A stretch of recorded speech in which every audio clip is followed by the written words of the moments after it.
Wabali. Wabali. Trajet. Non, papa. Bonjour Laetitia, ça va?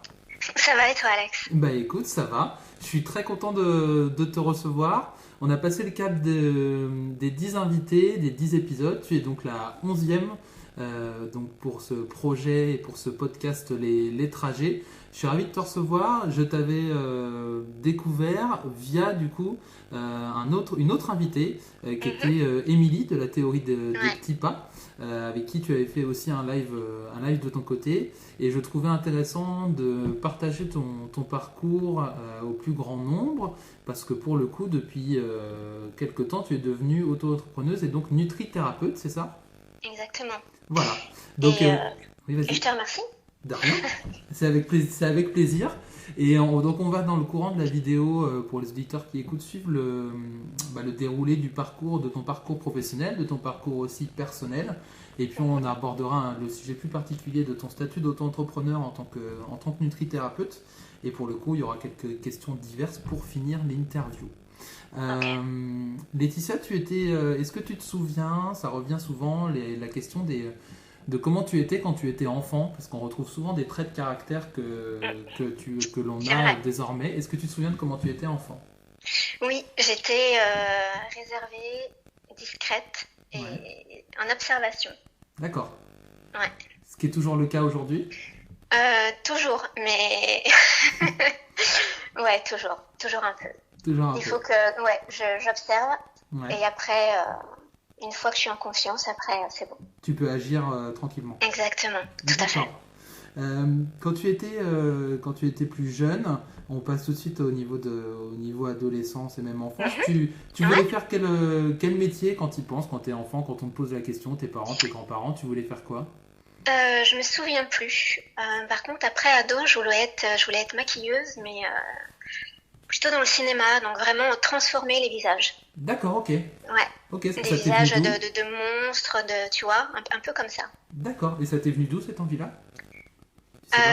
Pardon? Ça t'est venu d'où cette envie-là de maquilleuse? Je sais pas, je trouvais ça fascinant de voir qu'on pouvait modifier des visages comme ça, juste avec du maquillage, de créer une blessure, ou je sais pas. D'accord. Et ça c'est quelque chose qui t'a plu. Quand t'as commencé tes études, du coup, t'as suivi quel cursus? Alors moi, ça a été très très atypique. J'ai passé un bac littéraire. Oui. Après, j'ai fait une première année de droit. Après, j'ai fait un BTS assistant de gestion PME-PMI. Ah, je connais bien. Ok, ça marche. Ouais. Et après, j'ai fait une année de webmaster. D'accord. Ouais. Et après, j'ai cherché du taf. D'accord. Voilà.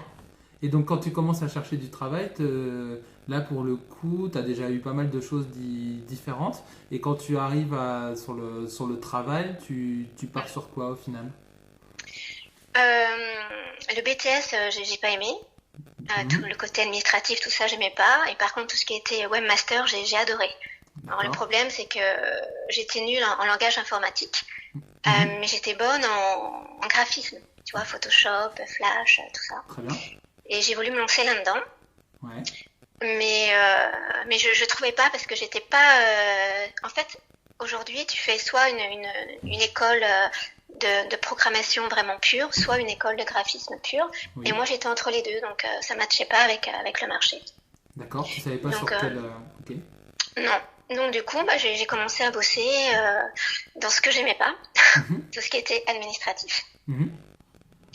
Donc j'ai fait des boulots, j'ai bossé dans les assurances, j'ai bossé en tant que conseillère client, voilà. Tu as fait pas mal de postes dans l'administratif avant, oui. avant de te lancer dans d'autres choses. Comment ça arrive? Donc moi j'avais noté dans le détail du parcours professionnel quand on avait échangé ensemble, que tu avais obtenu un diplôme en 2018 au Canada. Donc là, ça concerne la nutrithérapie. Il y avait d'autres choses avant? Ouais. T'as eu d'autres expériences avant? Au niveau diplôme? Non, au niveau boulot. Non, en fait, j'ai bossé de mon diplôme de webmaster jusqu'à mon diplôme de nitrathérapeute en 2018. Mhm. J'ai bossé dans tout ce qui était administratif. D'accord. Et donc à partir donc quand est-ce que ça te vient et d'où ça te vient ce souhait cette envie et ce souhait de devenir nutrithérapeute, si c'était ton envie de base d'ailleurs? Non, alors absolument pas. Je ne savais pas ce que c'était. Mhm. C'est juste que entre-temps, j'ai eu un bout de chou. Et vers ses 4 ans environ, il a commencé à avoir des troubles digestifs. Mhm. Et je comprenais pas ce qui se passait en fait. Et il avait des maux de ventre, il vomissait, il avait des crampes. Enfin, c'était quand même très très très très difficile. Et j'allais voir les médecins, je trouvais pas, ils me disaient que bah non, tout allait bien. Je suis allée voir différents gastros. D'accord. Et pareil, on me disait bah non, ça va. On a fait des tests aussi par rapport à des allergies. Oui. Donc rien. Mais bon, le problème c'est qu'il était quand même malade chez moi régulièrement. D'accord. Donc j'ai commencé. Donc en parallèle, je notais tout sur un calepin. Mhm. Donc aujourd'hui, je lui ai fait ça à manger. Il a bien digéré ça. Le lendemain, ça non. Donc je comprenais pas. J'étais vraiment complètement perdue. Mhm. Et à force de faire des recherches sur Internet, je suis tombée sur cette formation de nutrithérapie. Et je me suis dit, c'est ça en fait. Il faut que je fasse ça. Comme ça, je vais comprendre ce qui se passe avec le corps de mon fils, avec le corps de Noah. Pourquoi je fais mal avec son alimentation? C'était ça. Qu'est-ce que je fais de mal? Et comment tu peux à ton niveau essayer de trouver ce que d'autres n'arrivent pas à trouver? Exactement. D'accord. Et À l'époque, en fait, on parlait essentiellement d'allergies au gluten, au lactose et aux œufs. Tu vois, on parlait pas de troubles digestifs comme maintenant, du syndrome de l'intestin irritable, tout ça. Relation ventre-cerveau, on n'en parlait pas, c'était différent. Mhm.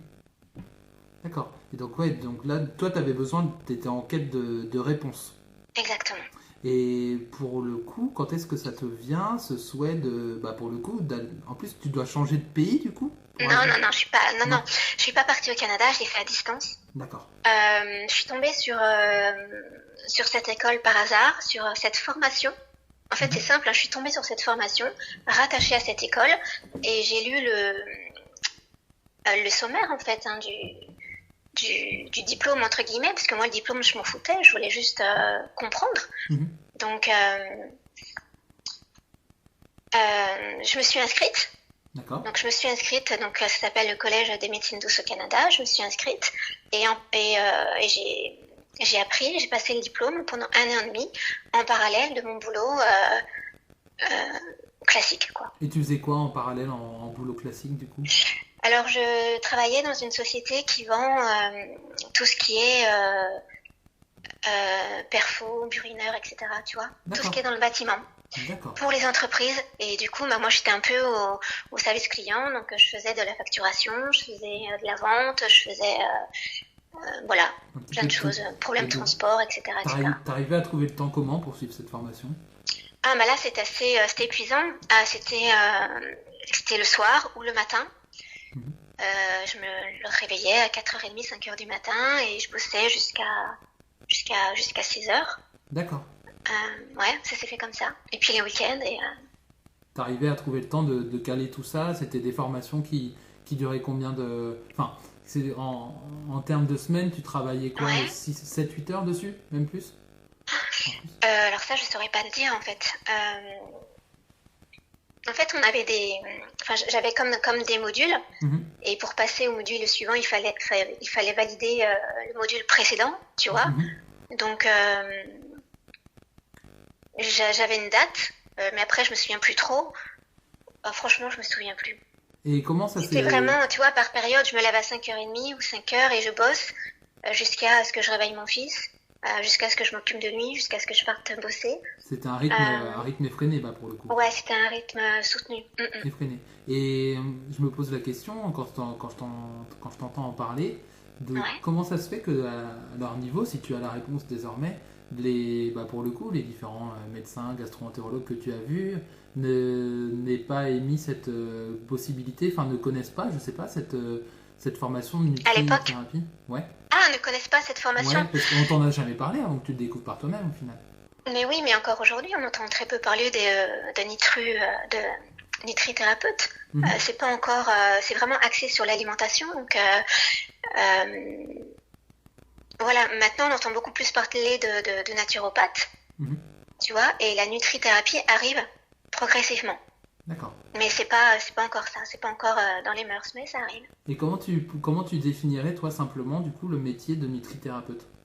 À quoi ça sert? Comment toi tu le vois et avec quel objectif? Bah, en fait, elle fournit à l'organisme tous les nutriments dont il a besoin, tu vois, pour fonctionner de façon optimale, on va dire. Et ce, tout au long de notre vie, ou de sa vie, si je parle de notre organisme. En fait, en clair, ça veut dire que nous sommes des êtres humains, on traverse différentes choses. Quand on a 15 ans, 30 ou 50 ans, selon les pathologies, selon notre niveau de vie, où est-ce qu'on habite, etc., on n'a pas les mêmes besoins. Oui. Donc l'alimentation et la supplémentation, mais de façon intelligente, t'aide en fait.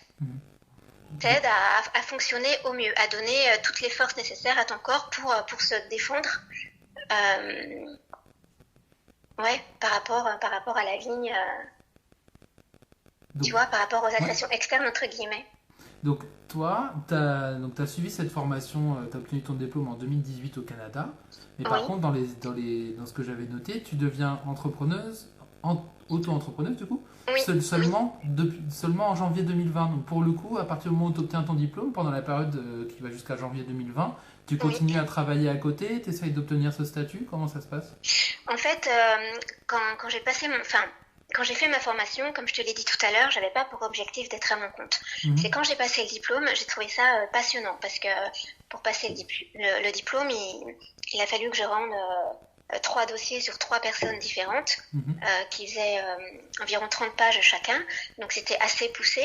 Et là, je me suis dit, waouh, mais c'est génial en fait, parce que tu aides vraiment les gens, tu leur apportes quelque chose, et je sais pas, je vais prendre par exemple mon ex-mari, c'est moi qui ai découvert qu'il faisait de l'hypertension par exemple, je lui ai fait tout un protocole alimentaire qu'il a suivi, et ça lui a permis d'avoir une dose chimique, une dose de médicaments beaucoup moins forte, tu vois, qu'il n'aurait eu si jamais il n'avait pas adapté son alimentation. Et ça, moi je trouve ça génial.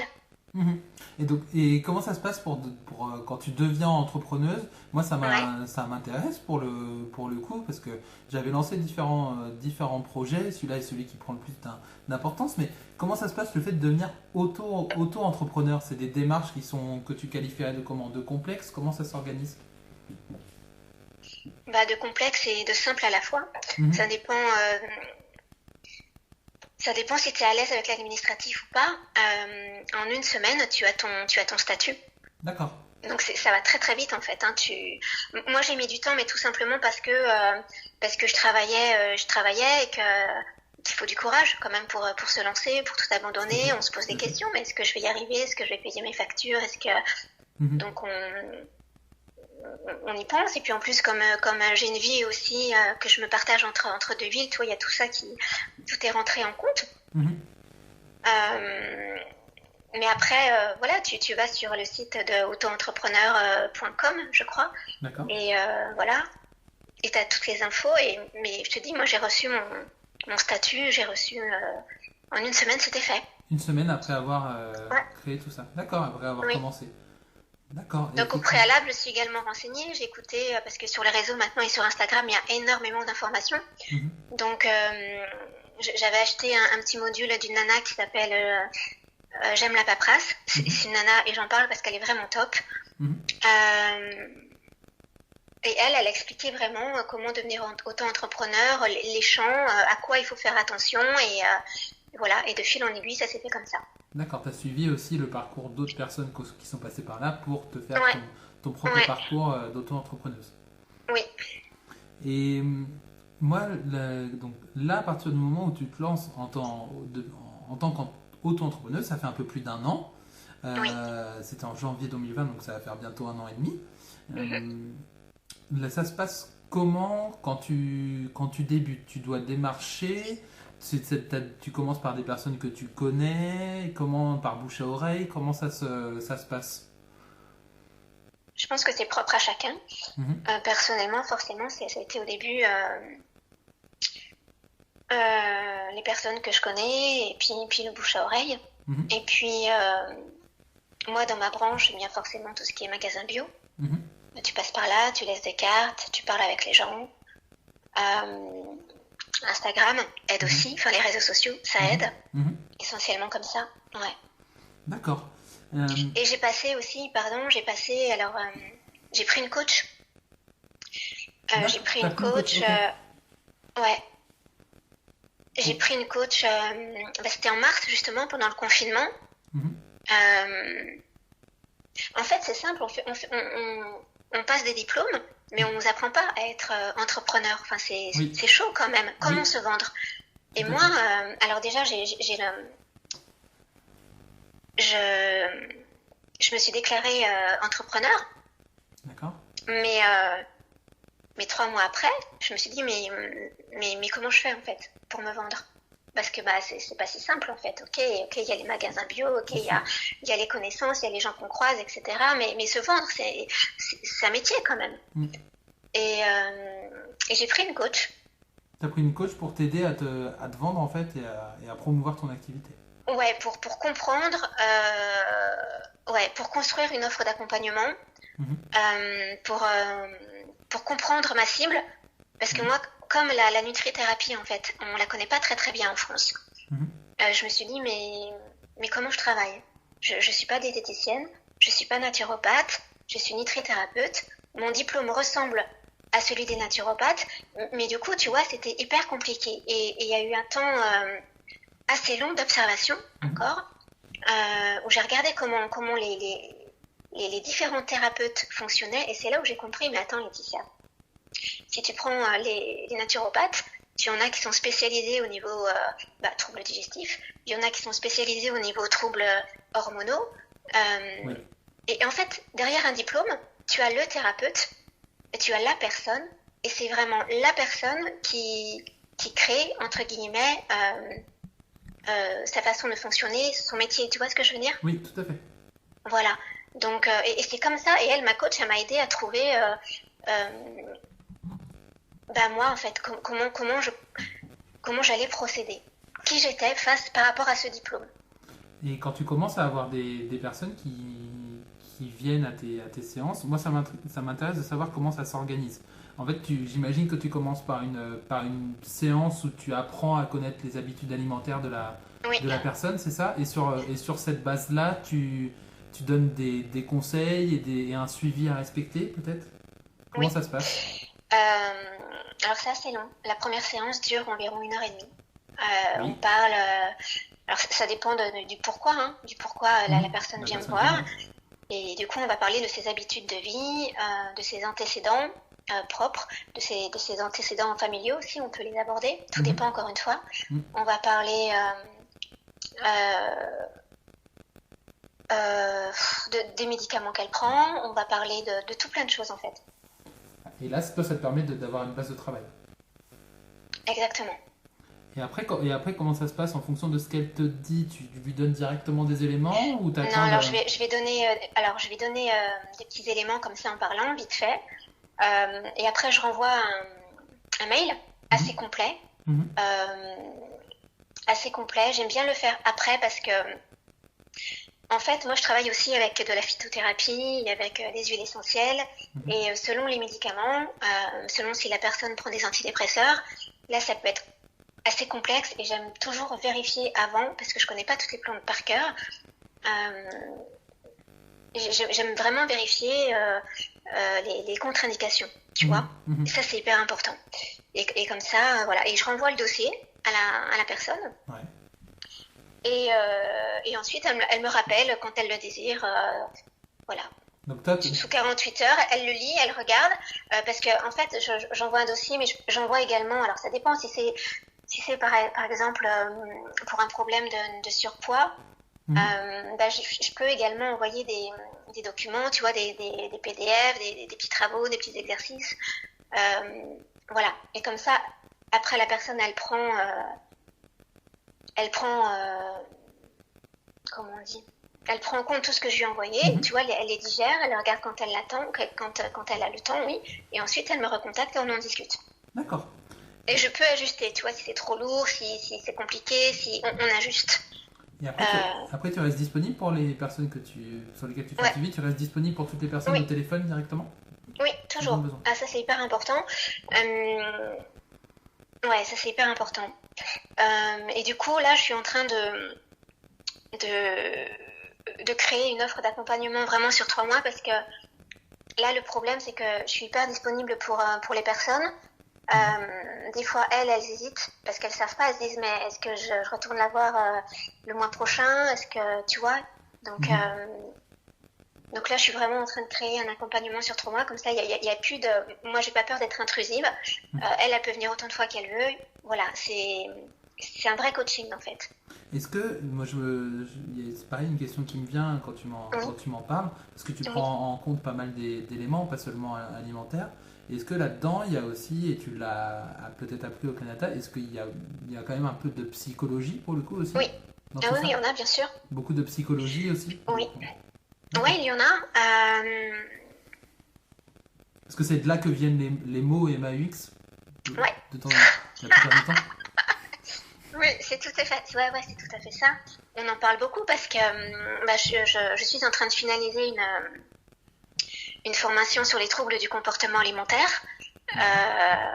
Et effectivement, pour tout ce qui est hyperphagie, boulimie, anorexie, tous les troubles du comportement alimentaire aussi qui sont dits atypiques, toute la partie émotionnelle, psychologique est hyper importante. Et on n'apporte pas le même accompagnement. Et pour le coup, le suivi, là ton suivi se fait au fur et à mesure. Tu donnes des programmes sur combien de temps un accompagnement tu parlais de 3 mois tout à l'heure, c'est la base pour chacun ou c'est... Comment ça se passe? Non, alors il n'y a pas de durée? Non, il n'y a pas de durée. 3 mois, c'est bien parce que si je dis 6 mois, faut pas que ça effraie non plus. Donc 3 mois, ça permet de poser déjà de bonnes bases et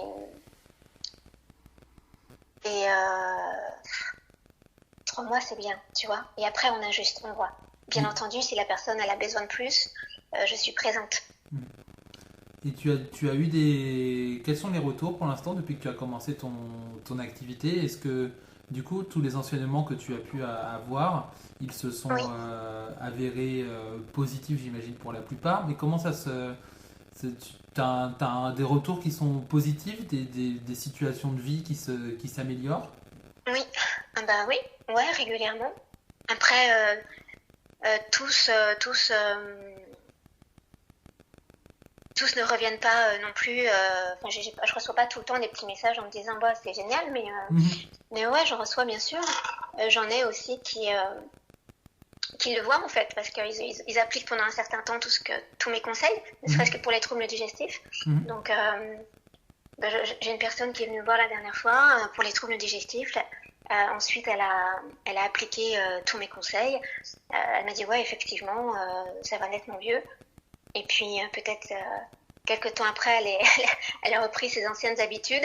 Et puis j'ai reçu un nouveau message et elle m'a dit bon bah en fait t'avais raison, ça va pas, il faut vraiment que je suive ce que tu m'as dit. Donc c'était ma question. Ma future question. T'as aussi des personnes qui pour le coup le font bien et derrière perdent ces habitudes-là. C'est un travail qui doit pas aussi être simple derrière quand tu récupères tout ça ensuite. C'est dans la longueur en fait. Ouais, mais c'est compliqué de changer ses habitudes. Hein. C'est très compliqué, donc ça se fait petit à petit. C'est pour ça que ça se fait sur plusieurs séances. Parce que je peux pas donner tout ce qu'il faut faire comme ça à quelqu'un, sinon la personne, c'est trop, tu vois, se sont débordés. Comment on fait? On peut pas. Donc c'est vraiment un accompagnement pas à pas. Parce qu'en plus, ça peut être... tout peut être lié, tu vois, je peux jouer sur les troubles digestifs, sur le surpoids, c'est assez complexe. Donc on y va petit à petit. Et en tant que sportif, depuis de nombreuses années, il y a forcément une part de sport aussi, j'imagine, là-dedans? Enfin, ou pas? De mouvement? Où tu te bases, ouais, Alors, où tu te bases simplement sur la fonction de nutrithérapie, non, non. il y a aussi du sport, tu peux donner des conseils sportifs du coup? Oui, alors moi je suis pas coach Ouais, non, sportif, mais est-ce qu'il y a mais une part de ça ouais, bah aussi? oui, évidemment, bien sûr, c'est hyper important. Transpirer 30 minutes par jour, c'est vachement bien. Tout ce qui est brassage au niveau de la flore intestinale, c'est hyper important. Après, avec mes patients, avec mes clients, je parle pas de sport parce que pour des personnes qui n'en font jamais et qui détestent ça, Mhm. bah, ça va être compliqué. Mhm. Donc le premier pas, ça va être d'être en mouvement, D'accord. de plus en plus en mouvement, et, et au bout d'un moment, encore une fois, on passe à l'étape supérieure, tu vois. Mhm. Ouais, je vois bien le suivi Mais oui, que tu en fais. c'est hyper important pour le corps, pour déstresser, hyper important. Et alors, pour clore petit à petit, il y a encore deux petites questions. Mhm. Pour clore un petit peu le dossier nutrithérapie, il y aura des questions plus diverses ensuite. Ouais, Du coup, tu parlais des réseaux sociaux tout à l'heure. Tu as une page personnelle du coup sur Instagram ouais. où tu donnes quotidiennement, je sais pas, peut-être une fois tous les deux trois jours, tu essayes de faire des publications. Mais ce que j'ai vu, non mais j'essaie de suivre au fur et à mesure aussi ce que tu as mis en place quand j'ai préparé l'interview. Et Oui, tu donnes des conseils, des oui, témoignages aussi de gens. oui. Est-ce que justement au niveau des conseils, tu en as quelques-uns là on l'avait évoqué dans les messages à faire passer. Est-ce que tu as des conseils à faire passer qui te paraissent essentiels pour qui souhaiterait pour le coup manger mieux, avoir un meilleur équilibre alimentaire et des troubles digestifs qui diminuent? Manger mieux, bah, la base, c'est cuisiner un maximum et regarder et faire attention à la qualité. Ça, Mhm, c'est hyper important. mhm, Il vaut mieux manger un bon fromage acheté sur le marché ou chez un fromager plutôt que du Babybel ou un cœur de lion. mhm. Vraiment faire attention à ça. Euh, C'était quoi ton autre question? Si tu avais des conseils, deux ou trois conseils à donner pour mieux avoir un meilleur équilibre alimentaire. Et tu parlais de troubles digestifs tout à Oui, l'heure. aussi, tout à fait, ouais. Il faut savoir que le microbiote, notre flore intestinale, Mhm, donc tout ce qui est bactéries, mhm. c'est hyper important et ça évolue en fonction de ce que l'on mange. Donc il faut en prendre soin. Donc quand on vous dit de manger des fruits et des légumes, bah, c'est pas pour faire chier, quoi. C'est parce que ça nourrit notre microbiote. Mhm. Et notre microbiote, après, bah, lui, il en a besoin pour défendre, euh, pour nous défendre. Tu vois, je le fais Non, mais c'est... de façon très, très simple, D'accord. très schématique. Comment, parce que pour le coup, comment on te contacte si on souhaite prendre rendez-vous si on souhaite prendre rendez-vous avec toi, par quel Oui. biais ça se passe? Comment ça se passe? C'est les petites 30 secondes, 45 secondes d'auto-promo. Comment ça se passe pour te joindre? Bah, c'est gentil. Bah, sur ma page Instagram, Ouais. je réponds toujours, donc un petit message et on fixe un rendez-vous. Mhm. Euh, Sinon, je viens de sortir un site internet, mais je vois qu'il ne remonte pas encore, donc il faut que je m'occupe de ça. C'est D'accord. laetitiamaillard.fr. D'accord. Et voilà. Et pour le moment, il y a un calendrier, mais je ne sais pas si je vais le laisser parce que, voilà, comme j'ai une vie assez complexe pour paramétrer, pour bien planifier les plages horaires, c'est pas évident. Donc c'est plus simple en fait de rappeler la personne et de faire ça de vive voix. D'accord. Beaucoup plus rapide. Très bien. On clôt la page Nutrithérapie et on va aller Ouais. sur des petites questions plus diverses que j'aime bien poser Ok. à chacun des invités. Ouais. Euh, Ton avenir, parce que pour le coup, tu es passé par pas mal de choses aussi professionnellement et ça fait Oui. que très peu de temps que tu es auto-entrepreneuse. Ton avenir à proche et moyen terme, tu l'envisages comment si tu devais te projeter de maintenant jusqu'à dans 3 4 ans, 5 ans? Ah, 3-4 ans. Ouais. Bah écoute, sereine, épanouie, heureuse, faisant le métier que j'aime, Mhm. aidant les gens. Euh, voilà. Très bien. C'est simple et C'est simple, c'est simple mais, et c'est le bonheur mais que tu cherches avant ton équilibre. avant tout, oui. Tu sais, mon fils, il m'a posé une question il y a 3 ans, je crois. Mhm. Donc, il avait peut-être aux alentours de 10 ans. Et il m'a dit, cette phrase, elle m'a marquée. Il m'a dit, maman, j'ai peur de rater ma vie. D'accord. Et je me suis dit, wow, comment un petit garçon de cet âge-là peut penser à ça? Et je lui ai dit, mais attends, chérie, c'est quoi, qu'est-ce qui est important dans la vie? Bah, c'est juste d'être heureux. Donc, à partir du moment où quand tu seras très très vieux, entouré de tes enfants, bah, si tu fais le bilan de ta vie et que tu as été heureux, eh ben, c'est suffisant, quoi. C'est juste ça, en fait. On n'a pas besoin de chercher, Tout à fait. tu Pas vois. besoin de chercher plus. Mais oui. Est-ce que tu as un rêve que tu souhaites par-dessus tout réaliser ou pas? Le tour du monde. C'est vrai? Ouais, le tour du monde, on en parle avec mon homme. Le tour du monde, alors ça se fera quand tous nos enfants seront autonomes, donc c'est pas pour maintenant. Mais ouais, le tour du monde. Le tour du monde. Ouais. Ok, c'est un rêve qu'on se donne très rapidement, mais, et même très jeune parfois, mais pour le coup, ça devient souvent une réalité. Je le Oui. remarque sur des personnes qui ont cette fibre-là du voyage, ça devient la plupart du temps quand même une réalité pour le coup. Bah, disons que nous, on voyageait pas mal, et même les week-ends hein, en France, dans des petits patelins, on visite, et c'est génial en fait. Donc pouvoir un jour le faire à travers le monde, ça serait vraiment top. Très bien. Et, il reste deux petites questions. Ouais. Là, imaginons, pareil, je la pose à chacun des invités. Imaginons, je claque des doigts, ou tu claques des doigts, et dès demain, le Covid et la période trouble qu'on vit en ce moment est terminée derrière nous. Il n'y a plus rien qui se passe, on revient comme auparavant. Quelle est la première chose que tu as envie de faire? Avec mes parents, on avait l'habitude, donc moi j'ai un frère et une sœur, on est chacun mariés entre guillemets, avec des enfants, et à chaque anniversaire des enfants, à chaque Noël, etc., on se rejoignait tous chez mes parents et ça faisait un énorme repas tous ensemble, avec beaucoup de rire, beaucoup de sourires, beaucoup de chamailleries. Moi et mon frère, tu sais, les petits trucs, ouais, c'est la chouchoute et tout. Et ça manque en fait. Voilà, donc la première chose que je ferais, c'est de réunir tout le monde, direction chez mes parents, et une bonne bouffe, et on rigole et on s'embrasse. Très bien. Si tu regroupes le fait de se faire plaisir au niveau alimentaire et de se faire plaisir en voyant les autres. Oui. Très bien. S'il y avait une personne, imagine, tu as un jour, tu as plusieurs heures devant toi, tu as la possibilité de prendre un café ou autre chose avec quelqu'un et discuter de la vie pendant des heures. Ça serait qui? Soit une personne que tu connais, une personnalité connue, quelqu'un qui n'est plus là ou autre. T'as une idée? Ouais, il y en a deux. D'accord. Une personne qui n'est plus là, tout simplement ma grand-mère. D'accord. Je dirais, vas-y mamie, fais-moi ta tarte aux pommes et reparle-moi de ta vie, comme tu le faisais quand j'étais petite. Ouais. Et la seconde, c'est tout simplement mon homme. D'accord.